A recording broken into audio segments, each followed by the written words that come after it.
Hello and welcome back to Fiction Friction, a podcast where we talk about books, reading, and also anything else we might want to yap about. I am one of your hosts, Joe.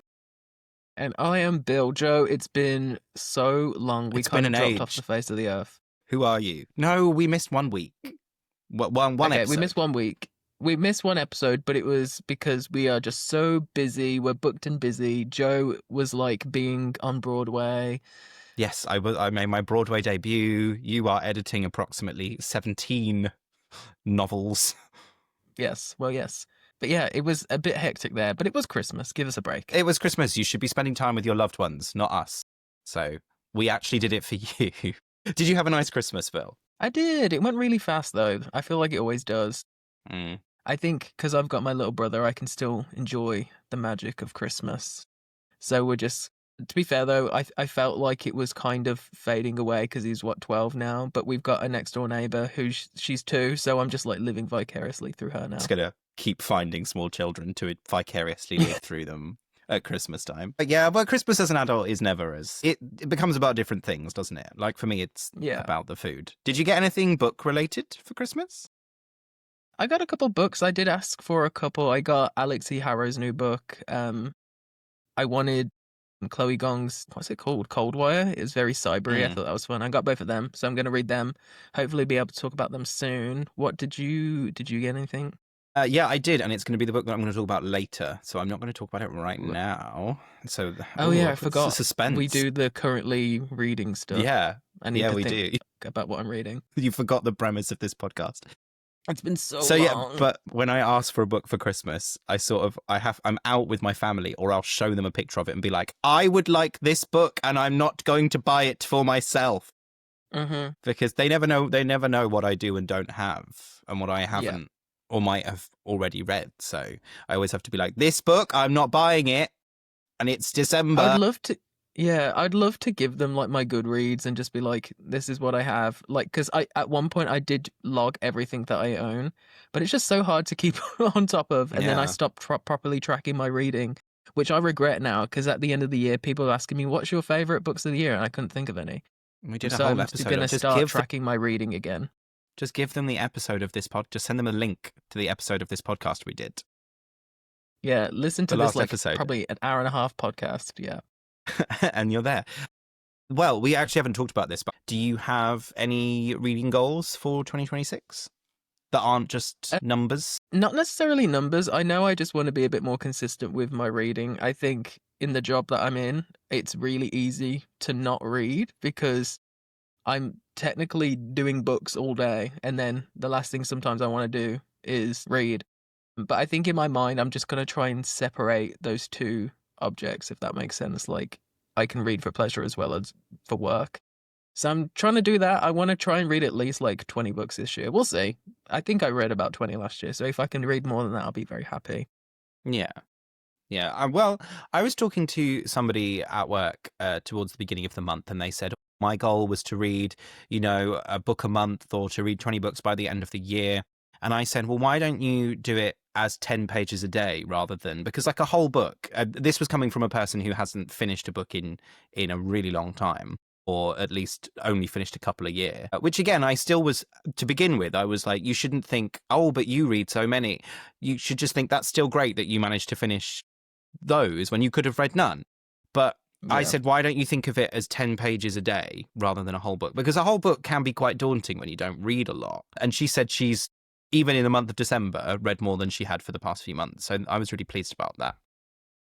Yeah, but it is one of those things, especially I feel like so many books are so long nowadays as well, that it is kind of if I read that, it's going to take me months. And sometimes I think that's all right because I don't know. Yeah. I do have, I set my reading goal at the start of the year again to 100. No, that's not true. That's a complete lie. I set it to 52, I think. I can't check my Goodreads. I used to do that, honestly, yeah. But 52 is that, so that's one a week. So that's completely reachable. And if I hit it, I can just up it. But for a few years, so like when I first joined Goodreads, I read 102 in a year. And then after that, it was like 120. Then last year was 152 or something. And I just thought, realistically, there's no way I'm going to read more than that in a year. Like, I could aim for 175, but again, then I'm just forcing myself to like rush through stuff when I don't really want to do that. Yeah. I think my biggest year ever was 100. It was in December. I remember I was just reading anything just to hit that reading goal. I was like, this is not Yeah. what reading is about. Why am No, I no, doing this it's to not. myself? Well, and realistically, I only have 11 months to do it because I held true to my thing that I never read anything in December. And that's not true. I did Mm, read stuff, but I only finished one book, and that was at the start of December because I just am so busy and so tired all the time so that I can never actually do it. But I do have two things that I want to focus on that aren't like specific like number goals. I suppose one kind of is.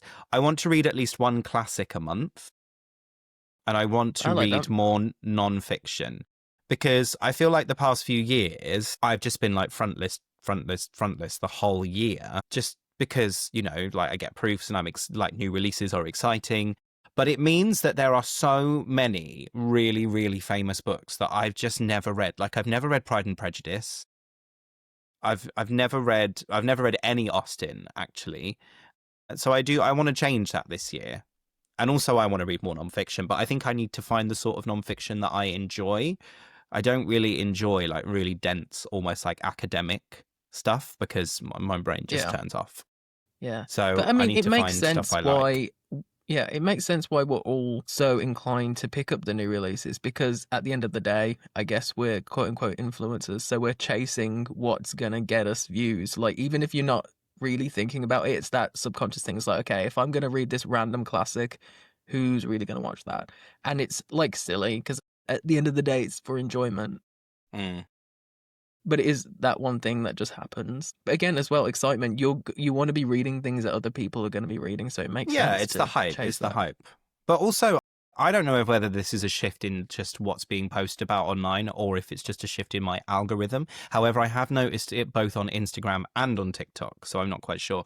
But I am getting more people post about older releases and classics. It was something I noticed myself this year, well, 2025. I didn't read as much. I still read relatively new books, like 21st century releases, but I did more read older releases than I did new ones last year. So I just want to carry on in that vein, I think, because I enjoyed more reading last year than I did 2024. Yeah. I think.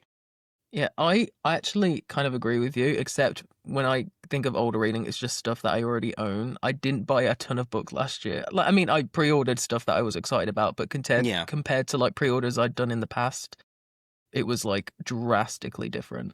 I mean, my one of my kind of goals that I've not written down is I'm just going to try and really buy from secondhand places Mhm. more this year, which I already do. I'm just going to really, really try and not buy new releases. I don't mean books I'm really excited about. For example, if there's like an author, even though this is not going to happen this year because she's just had a book out a couple of years ago and also because of like other things going on. But if Sally Rooney announced she had a new book and it was coming out in September, I would buy that. What I'm not going to do is just go into Waterstones with a spare £10 and wander around until I find something. I'm not going to do that because money and space and, you know, Yeah. other reasons, There's it's a consumption. yeah, I just really love going into a bookshop when I know something's coming out, like, you know, the day Mm, something's come out. I still remember one of my most popular videos on TikTok for some reason is the day that Yanagihara's new book came out, and it was just going in to find it. It was like To Paradise, so it was years ago now, but I was just mm. like, I love the excitement of like trying to find that book you've been really anticipating for so long. This is not what we were going to talk about today. We're going We to talk had to about something catch up with else. our friends. Yeah, we did. We did. We did. Today, we're going to be talking about series, specifically series that we are part of the way through and whether we're going to carry on with them or not. I'm going to make a guess that this is going to be quite a sci-fi and fantasy heavy episode For sure. because literary For series sure. are just not much of a thing, are they? No, there's mystery series. I mean, I write them, but like Yeah, I it definitely suppose. feels it's very much a genre sort of thing, isn't it? Yeah. Well, less so with yours because yours, I think, do follow on. But anyway, so do you have any series you are part of the way through? Please say yes, because if not, we have no episode. I do. I do. I will say a lot of these I started years ago because That's Mm. one thing. Series have always intimidated me. It was very much a thing I read during my teen years. And then I just stopped reading because I knew I'd never finish them. I'm not someone who can read like a full trilogy, say, like all the way through right after each other because I have to switch genre. Yeah, So I don't know I how don't people start that do it. many. No, I don't know Yeah, I how don't start people that just many. And like, when I do, I don't finish. yeah, I don't know how how people do a series back to back. I would get so bored. It's why I just have so many TV series that I'm like halfway through season 3 and I just stop because I need something else. Yeah, it's not like I'm not enjoying the series. I just have to switch it up. But my Yeah, yeah, first one yeah. is one that I've only read the one book of, but it's just one of the most intimidating series of all time. But it's my will to read this series before I I know what it die. is. I know Um, what it is. the I Whe- know what it it's is. the Wheel of Time.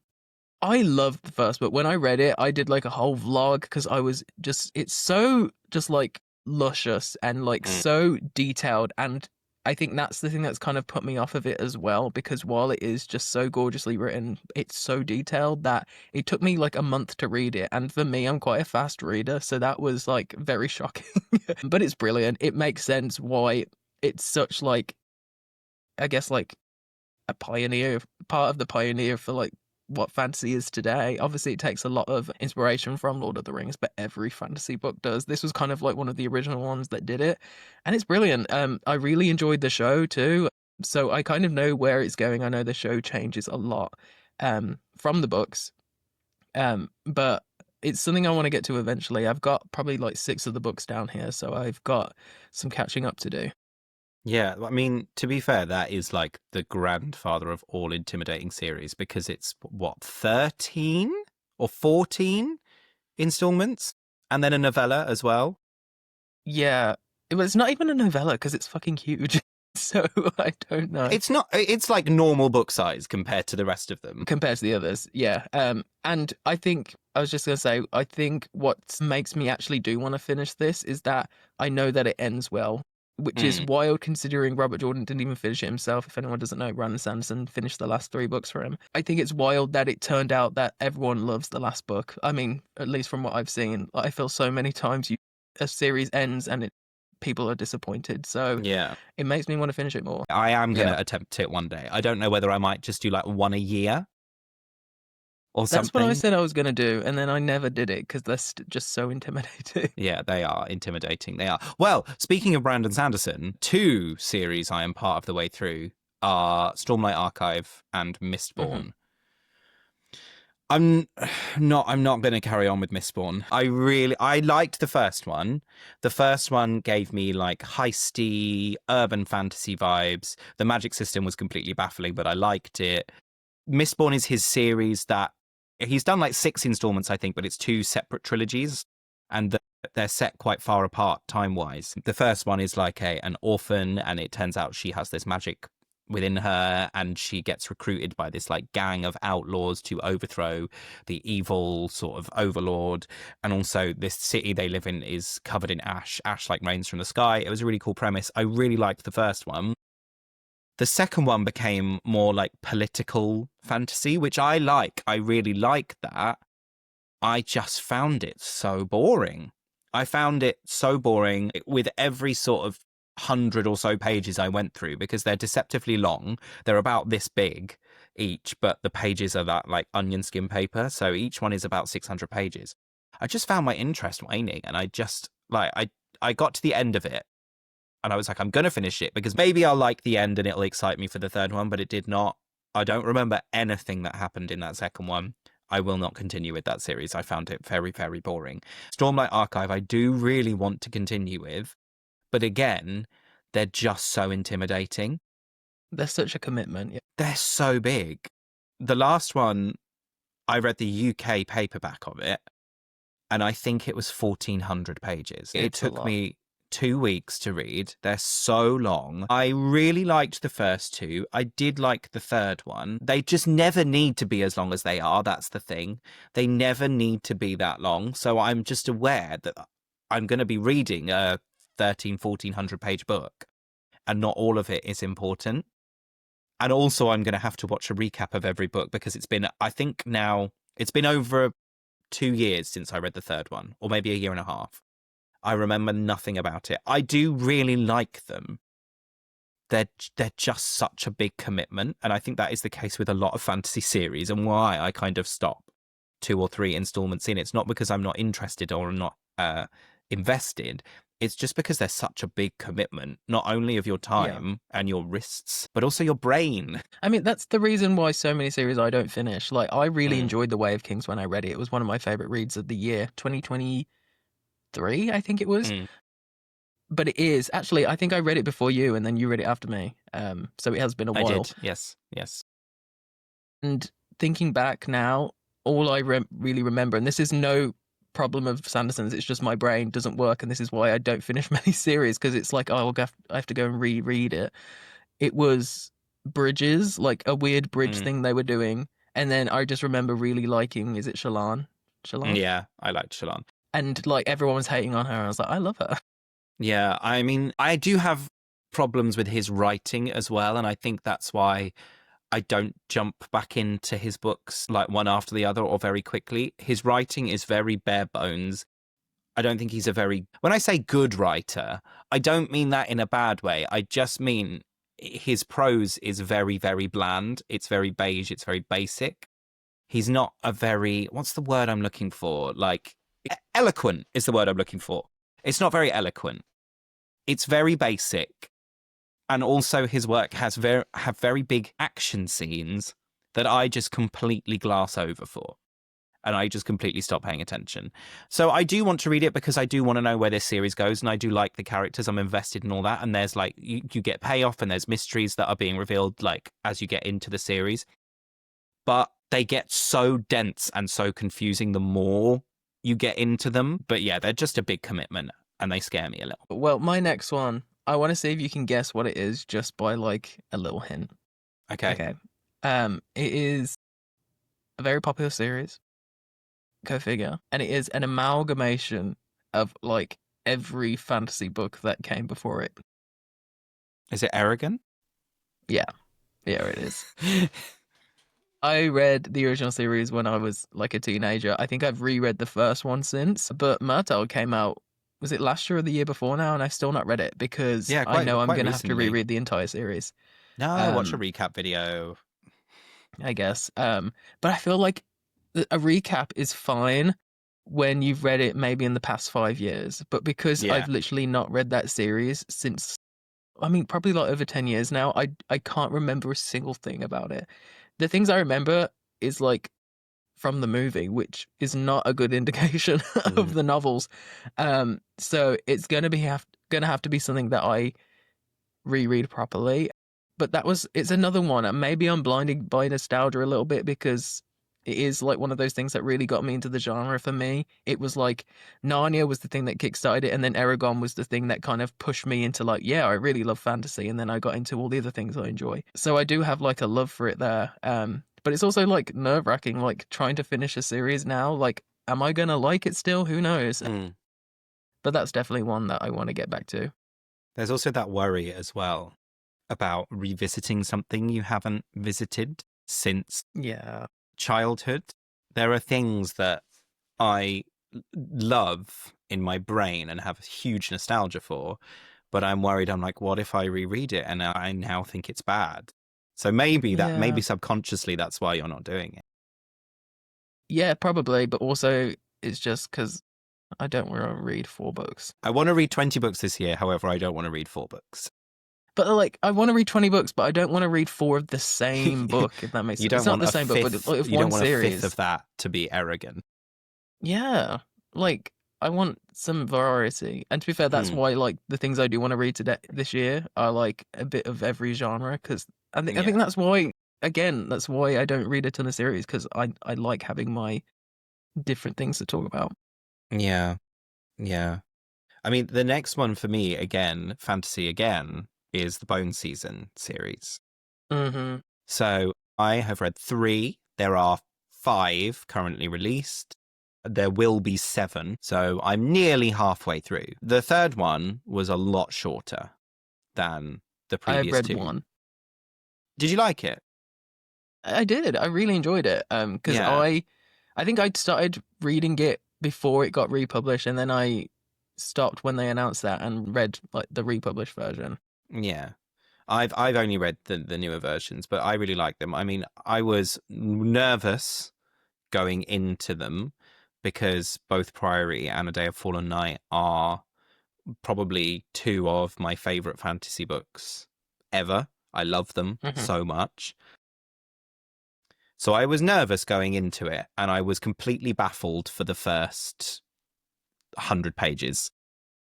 I found it interesting that there's no hate to Samantha Shannon. I love her as a writer. I found it really interesting that she said it was good to be able to revisit it because she was able to make the world building better. And I found the first 100 pages of that book completely baffling and almost impenetrable. I really loved the second book. The second book had a completely different vibe, but in a good way.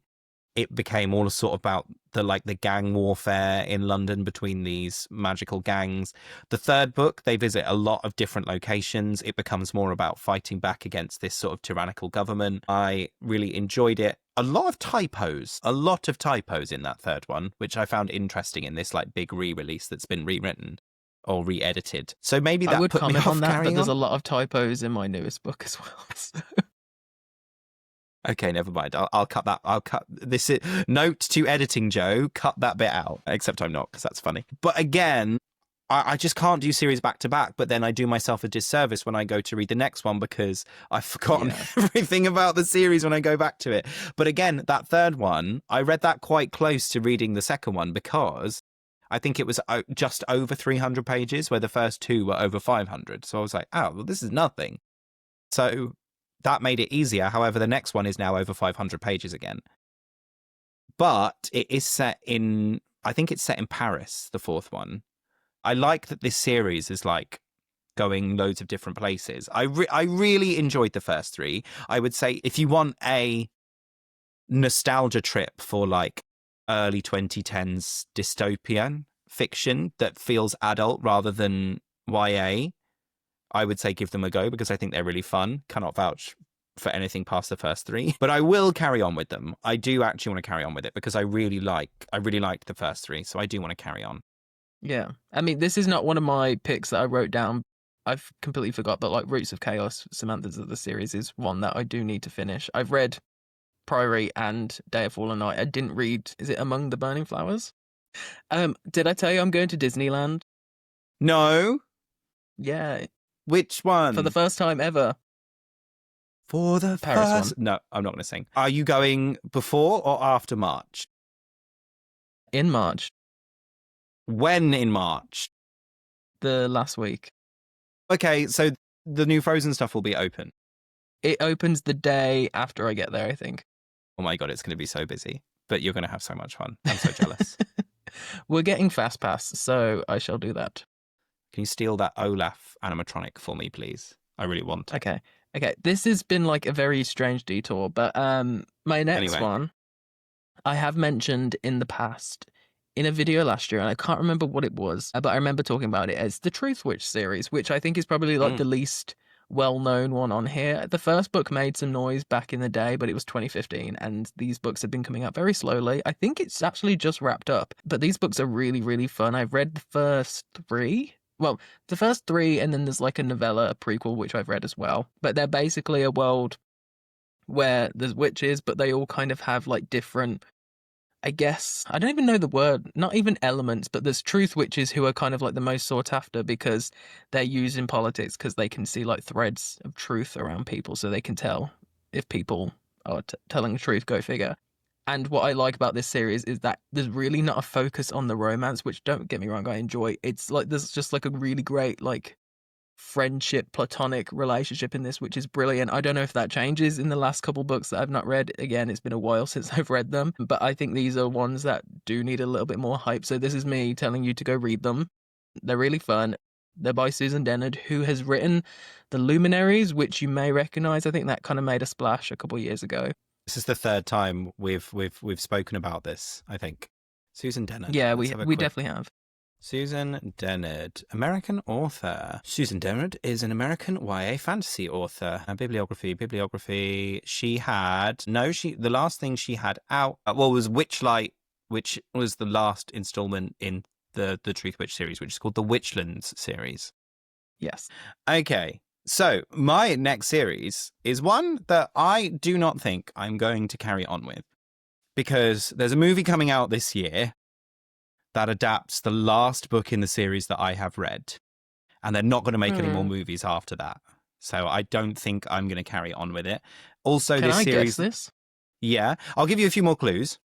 This Okay. series was never finished by the actual author. He died. His son and then other authors then wrote about approximately Oh, 30 more books in this series that are all apparently quite bad. I So, forgot this was coming out. Yeah. do you know what it is? Dune. Yes, it is. So I've read Dune and I have read Dune Messiah. I do actually have Children of Dune. So I might read that one day. It's quite chunky, so I'm not quite sure. However, I reread Dune because I loved the movie. I loved the second movie as well. So then I decided to read the third one because I knew that they were going to make it into a movie. But also, I think Denis Villeneuve has now said that they're not going to make any more. And Or this him felt at like, least. Yeah. yeah. But he said they're not going to. He and the people he's made these movies with aren't going to make any more. So I might just leave it there because I think it's a good stopping place. It feels like a good place to leave it. So we'll see. Maybe I'll love the third movie and want to carry on. I can't imagine that will happen because they get wacky and weird. And again, like I said, he never finished it. So Yeah. I think I mean, there are even what's this one is wacky as hell. wacky as hell. Dune Messiah is full wacko mode. I liked it. I liked it quite a bit. I just didn't feel any need to carry on at all. I feel like there's Spoilers like a for good enough Dune. conclusion there as well. Yeah, it's the end of Paul Atreides' story. He dies at the end. Does he die? I can't Spoiler. remember. I did say spoilers. Does he die? I Okay. actually can't remember. Dune Messiah. Here we go. God bless Wikipedia and their plot summaries. For walking out into the desert as a man. Okay, so he doesn't die, but I think it's majorly hinted that he's like not going to live very long. But yeah, I just didn't feel any need to carry on. Maybe one day I will. I mean, I've got the rest of my life, but again, the series isn't finished, and I am a bit of a stickler for conclusions. I don't like to leave things open. So if I know that I'm going to read this series and it's not going to have a conclusion that at least wasn't the one intended by the author, because I believe is his name Kevin something, his son? Is it Kevin Herbert or something? He did James. eventually finish it, I think. Wait. No, James Herbert is the horror author. He did eventually finish it, but again, you just don't know if it's how he intended it. So yeah, I don't think how many have you read any of them? I read the first two the same as you. Do you think you'll read any more? No. No. They're just long, and it's. I feel like maybe I'd enjoy more of them, but I'm just like I'm content with Yeah. that. Just I'm content with how many I've read. I mean, I have Hmm. Children of Dune, but mostly because it's really pretty. It's really pretty, so I wanted it. So, do you have any more? Yeah, I have two more. Okay, cool. This one, I'll say this one because I think you. I can't remember if you finished this. We'll say, The Puppy War. I've read the first one. Okay, yeah, I've read the first one as well. I really enjoyed it. It was just very bleak, and at the time, I was Mm. like, I cannot read any more of this right now. Um, so I will finish eventually because I did really enjoy the Puppy War, and I mean, I've loved so much of R.F. Kuang's writing and books and blah blah blah blah. Um, it's just this was like a timing thing. So, I mean, the first one I read probably like 2021 now, so I'm gonna have to reread it again, which is very frustrating. But I'll do it because I enjoyed it. I think I kind of audiobooked it, and that was a great audiobook. So maybe I'll do that. Um, but this is like a very bleak series. It's about war. It's got some really heavy topics. I don't feel qualified to tell you what the plot is right now because it has been so long. It's been a Um, while. yeah, like 5 years this year. That's fucking crazy. Yeah, I think I read it in 2021 or 22. I read it quite a while ago. And I did it on audiobook, and the audiobook was good. Yeah, so that's mine. I do want to carry on with it. Have you read her new book that came out last year? The name of which Still, no, escapes me. not yet. What was it No, it called? came out at a time where I was just like so busy, and then I've not gotten around to it. I do want to, because I mean, everything that I've read of R.F. Kuang, I've enjoyed. So I probably will enjoy it as well. Oh, It's Catabasis, that just was a it. time thing. Yeah. Yeah. I mean, I heard people who really liked it, but then I also heard people who normally like her stuff who didn't like it. So, an But also, interesting like, one. whenever I hear a negative review about something from an author I like, it just kind of makes me more intrigued. Yeah. My next one is actually not a fantasy series or a sci-fi series. It sounds science fiction when I explain it, but it's not sci-fi at all. It is a literary series, which is, I think, very rare. Like we said, it's very rare you get a series for litfic. But it is on Could the I guess it? calculation. I said it. It's on the calculation of volume by Solveig Bow. I never would have guessed that. Never mind. No, no. So it's a good thing we didn't, because that would have been quite painful. Have you heard? You've heard of this series, I assume. Yeah.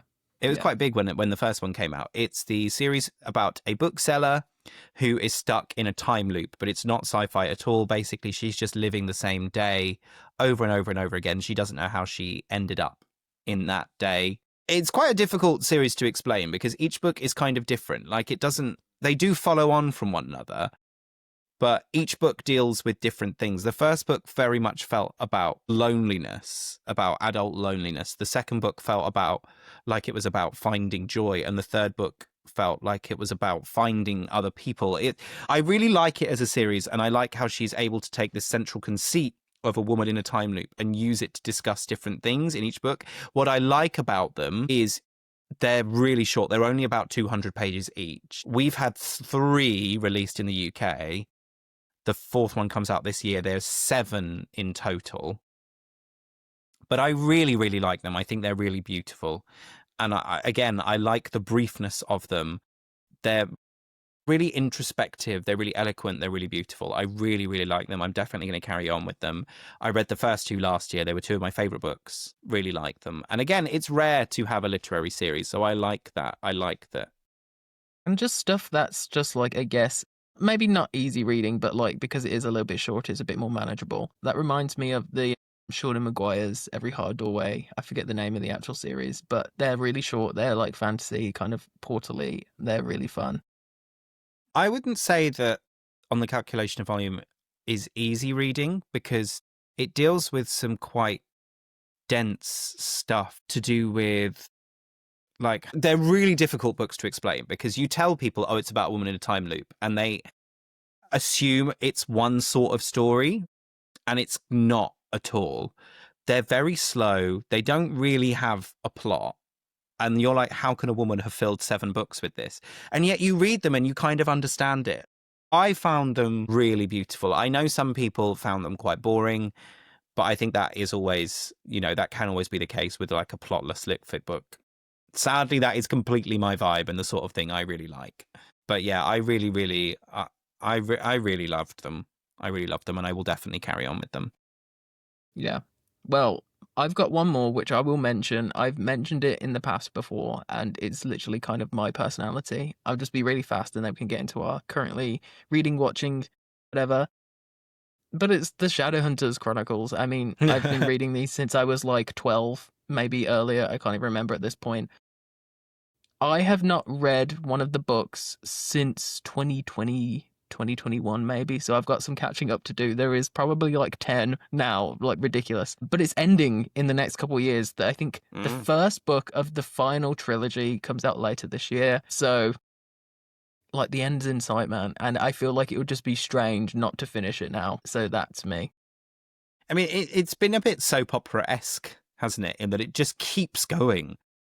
But I suppose the I end is know. in sight now. Like she is I mean, finally putting down that pen.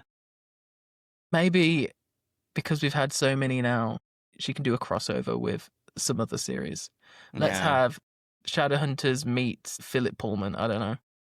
No, thank you. I need Philip Pullman to not write anymore. I mean, I've talked about the Rosefield, and I posted a video on YouTube about it, but I need him to not. I need him to stop Okay, writing well, stuff he doesn't actually, need to write. I feel like a Shadowhunters like Holly Black crossover would be more likely actually because they're best friends. So I'll take that instead. Yeah. I mean, she has another big series now, so I suppose she's sort of she's made a career move. She's still going to have money coming in. I say the God, she must be loaded, man. Yeah. Yeah. Her books sell so well, so well. so well. Sure. Anyway, I suppose that leads us to talk about one thing we've been reading and one thing we've been watching and one other thing we've been doing. William, what have you been reading?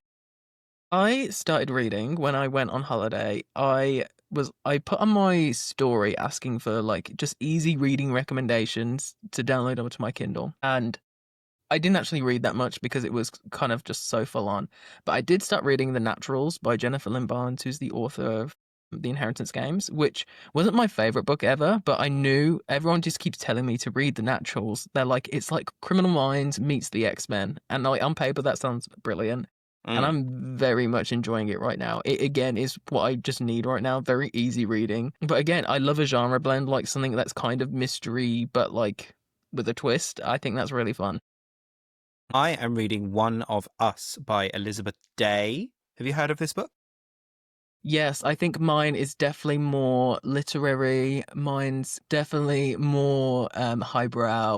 I mean, I wouldn't say this book is highbrow. It talked about Love Island for like half a page at some point, which I'm Well, really mine enjoying doesn't it. mention Love Island.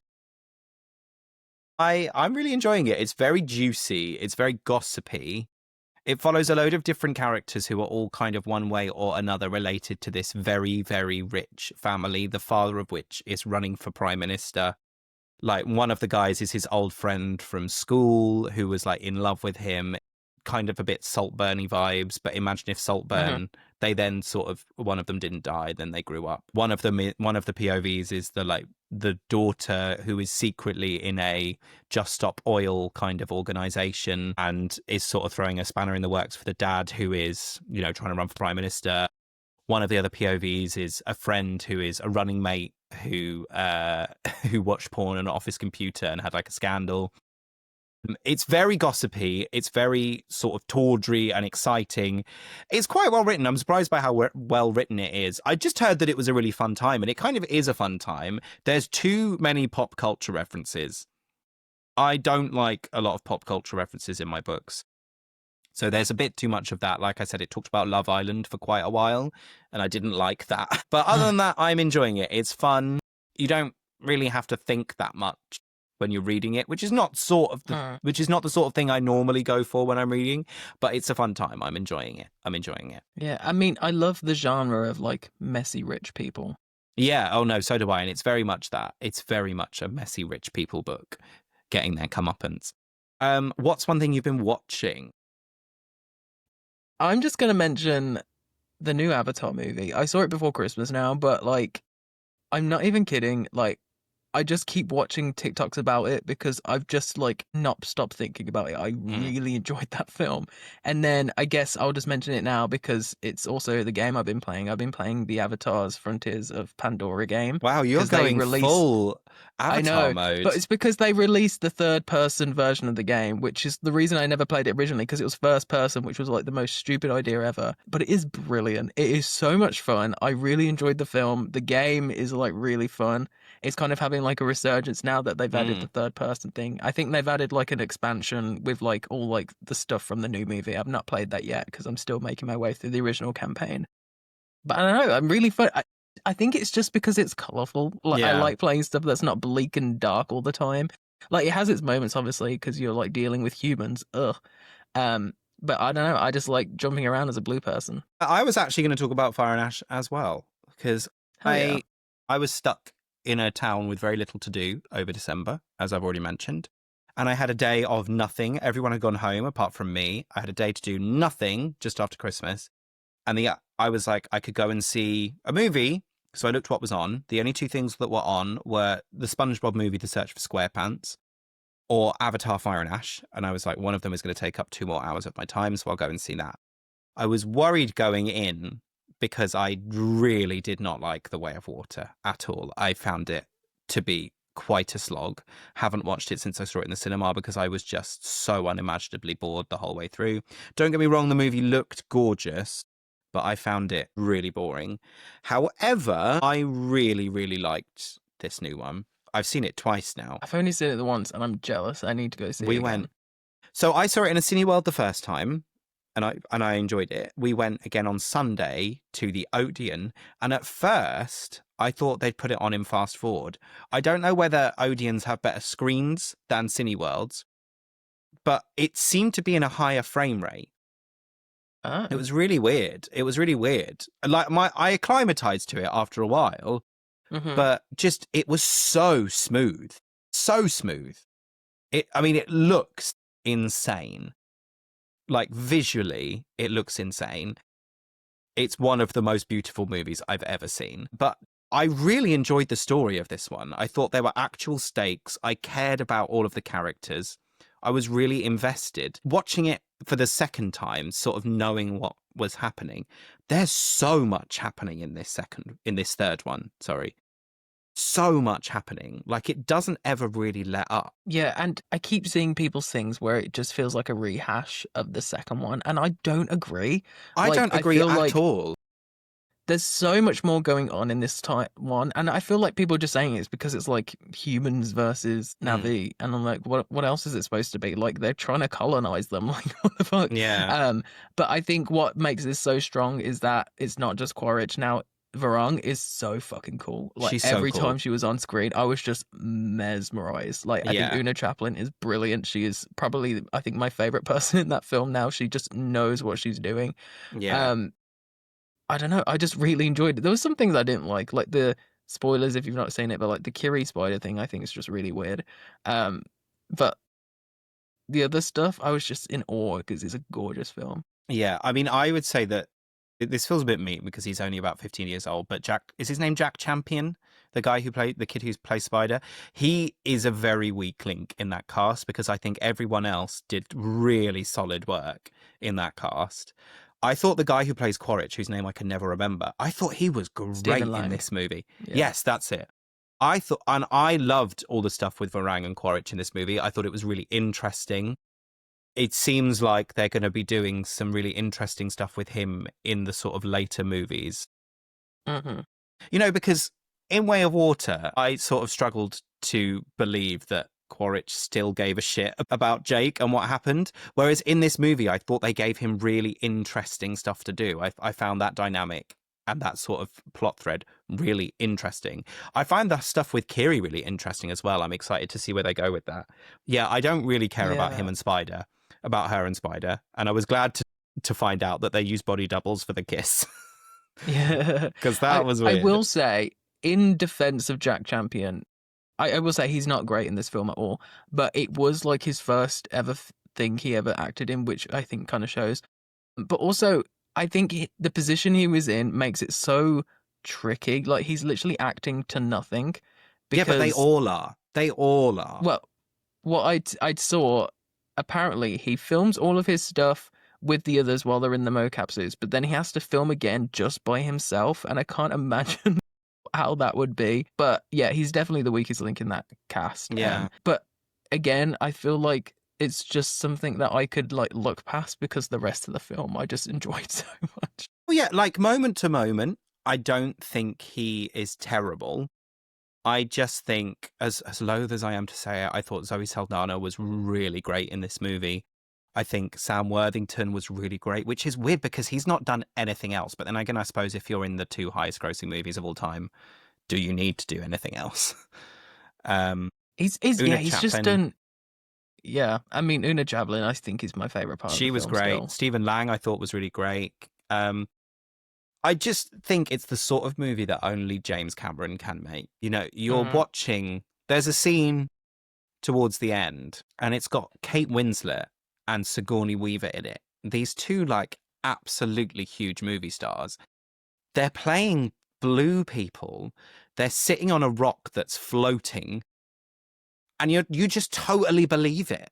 Like, there wasn't really a moment in that movie where I went, oh, that doesn't look fake. That doesn't look real. That looks fake.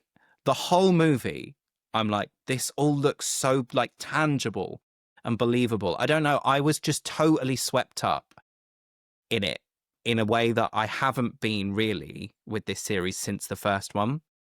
Yeah. To be fair, I rewatched the first one just after Christmas because I was like, I need to, because it's been a while. And it didn't look great. Like But to be fair, compared to most films nowadays, it looks all right.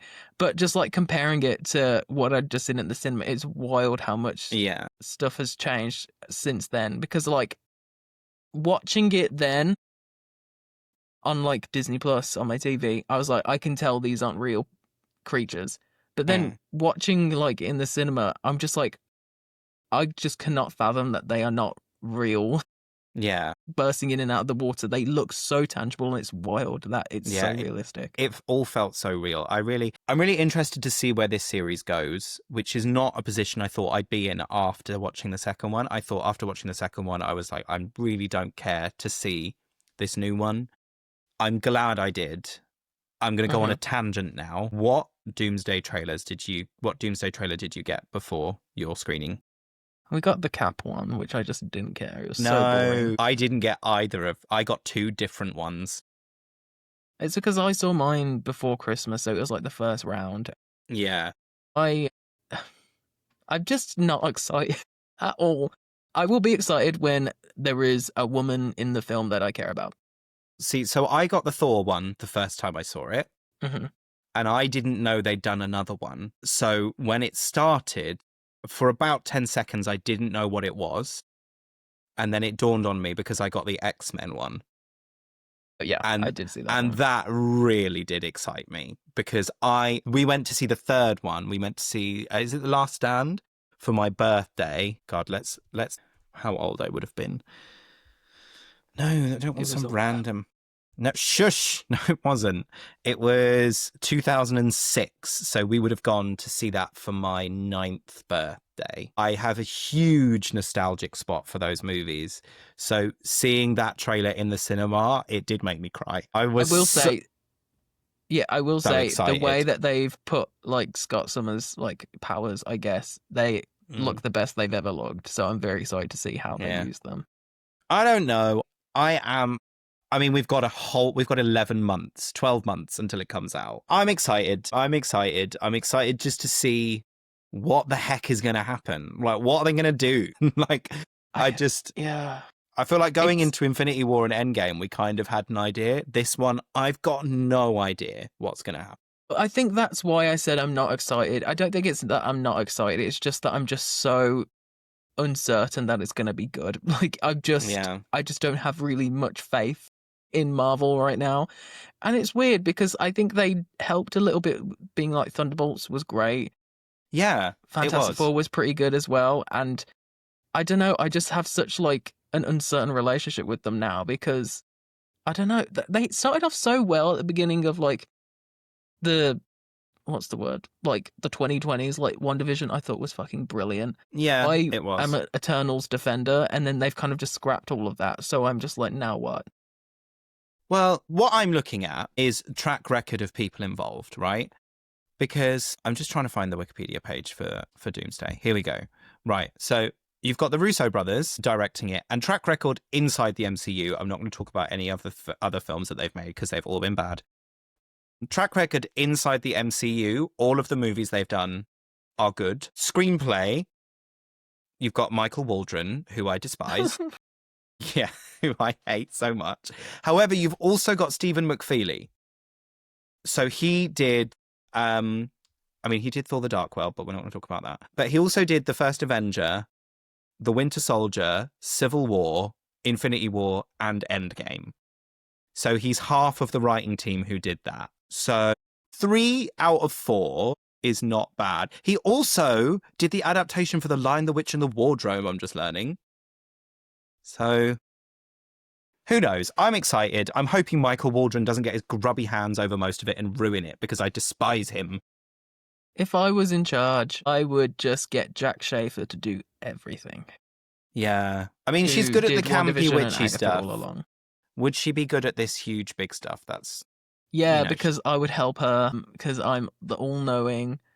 I just think she knows how to do emotion. She knows how to do heart. mm, She knows how to work with female characters, especially, which has definitely been an issue with Marvel. And like, as much as I loved Endgame, killing off like all your badass female characters, I think was a misstep. Even though it was like a cool, like shocking moment, I'm just like, yeah, what's going on? yeah. I mean, I'm cautious but excited. I'm just excited to see what the heck is going to happen. I think track record of everyone involved, apart from Michael Waldron, who I despise, who ruined my favorite MCU character because he just wanted to. I think everyone has proven that they can mostly do a good job, apart from Michael Waldron. I want to say, actually, before we move on to the last bit, strangely, I think that Spider-Man is going to make more money than Endgame. I wouldn't be surprised. I wouldn't be. I think people are going to show up for Avengers. I do think they are. Because also, Kevin Feige has been quite open recently about being like, you don't have to do your homework anymore. You can just show up. It's all fine. Please still come to our movies. So I think people will show up. But I mean, the Spider-Man movies, I mean, especially No Way Home, made a shit ton of money. That was without China as well. Hitting nearly Mm. 2 billion without China is wild. Mm. I'm such like a nerd about the box office stuff. I think where they're at the moment is that Spider-Man is kind of just like no-brainer, gonna make a shit ton of money. Avengers, you're gonna have to prove to some people first for them to definitely go. I'm gonna be there anyway because it's Christmas time, so I'll be there for like my annual Christmas movie. Yeah. I don't know. I think it's just the uncertainty of like what it is because we Yeah. don't know. Like before, everything was linking. We had the Infinity Stones. Now we don't have any of this.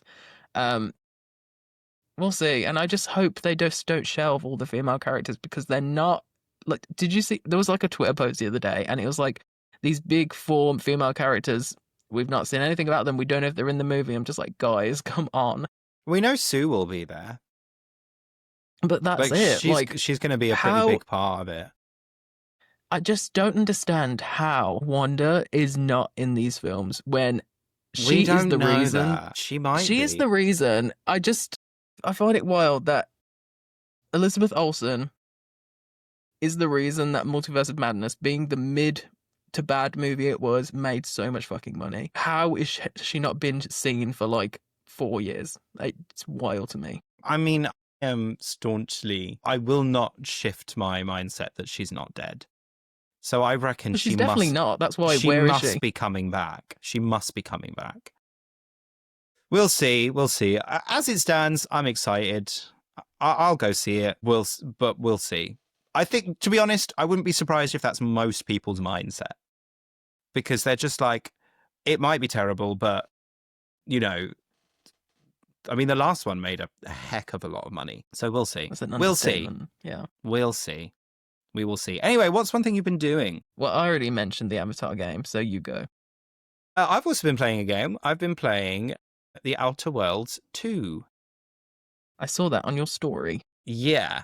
I really loved the first one. It's made by Obsidian, who made Fallout New Vegas, which is a really, really great RPG that's very fun and funny and silly. And I like that. I enjoy that. The Outer Worlds, the first one, was like a spacey sci-fi RPG, but it's very Art Deco, Art Nouveau. It looks a lot like that Space Mountain in Disneyland Paris. It's like almost steampunk, kind of. Almost steampunk, but not quite. And I really love that aesthetic, but they're also a really great critique of like big corporations. They're just very funny. They're very irreverent. I really like the first one, but the first one wasn't very long. It felt more like a proof of concept. This one, well, I've only played the opening section, but I'm really enjoying it so far. It looks stunning. And they're just really funny. They're really silly. They don't take themselves too seriously, which I enjoy. And I love an RPG that has choices that matter and dialogue options that matter. Like, I love when you choose a dialogue option in a game or a choice, it will go, this will be remembered. And I'm like, oh, but how? It makes me excited. I want to know how it's going to be remembered. And I like games that you can replay because things are different. Like the first one, if you made quite a stupid character who made like all the wrong choices, was not very bright, you can get an ending in the end where the game doesn't end. You just accidentally jump your ship into the sun. And I like stuff like that. It's funny. It's funny. I like games with choices. And so I'm looking forward to it, but I haven't played that much of it yet. Speaking of games with choices, I actually want to ask you very quickly if you have played Until Dawn. I never finished it. I played a little bit of it a couple of years ago, but never properly. That's definitely one I want to get back to, but its horror games are scary. But it seems like you're on paper, it sounds like your perfect game. I mean, it definitely is. Like, it 100% is, but I don't know what it is. I'm not good with jump scares, and like horror games are all jump scares, so it's scary. It Um, is scary in Definitely places. will eventually. But the thing, I think I've mentioned this before as well, but whenever I've played Dead by Daylight, I it's the same feeling. Like, I can't play hide It's and seek not because it even stresses me out. scary. It It's not is. even I hate scary. that feeling of like any minute now I'm gonna be found. That it's a phobia. I swear to God, it's a phobia. Oh, that's so I'll play it funny. eventually. I will. That's so funny. That's very funny. I don't know why I find that so amusing. It's I making haven't me played a realize we really should do an episode about books that should be adapted into games and like what yes. they would be. Write that down. That could be really fun. We'll remember that for the future. Yeah. I haven't played a really good horror game in a really long time, and I want to. However, the new Resident Evil comes out, I think, next month, so I'm excited for I'll that. play that. I'll play that, yeah. I mean, that's going to be far scarier than Until Dawn. Until Dawn's not that scary. The last But two Resident Evil's Evil games, campy. yeah, but the films are campy, and the games are slightly campy. The games are really scary. I found Well, I'll have the movie on in the background. less so Village. Village wasn't as scary as 7. 7 was really scary. Really scary. I'd be I didn't play surprised that. if you found those more scary than Until Dawn. Well, we can talk about it next month. Yeah, cool. Okay. Well, I suppose that leads us to say thank you so much for listening to this episode of Fiction Friction. I just forgot the name That's of it. it. It's on the top of the screen and I just forgot it. You can find me at joe.reads on TikTok and joe.reads with 2 S's on Instagram. Where can the people find you, Bill? Bill Reads on TikTok or Bill Reads lol on Instagram because Bill Reads was taken. Ha, that's my line and you didn't say I didn't this say it. time. I didn't say it specifically for you. You can also find me on YouTube at joe.reads. I posted Me a video too. there a couple of months ago about my feelings about the Book of Dust series, which did quite well. I was really surprised that people actually watched it because normally I post stuff on YouTube and it's like just sending it out into space and nobody sees it. But it did quite well and I was quite pleased. So you can head there and watch that if you've read that series and been disappointed by it. Like, it seems like a lot of people were. I'm getting a lot of comments from people saying, I came on here to try and find people talking about it and this is exactly how I felt. So if you were disappointed by that series, you can go and find that video on YouTube. That leads us to say thank you so much for listening, and we'll see you in a fortnight's time. Goodbye. See you soon. Oh, God, I don't know what happened to my voice. Goodbye. That was horrible. Sorry. Goodbye.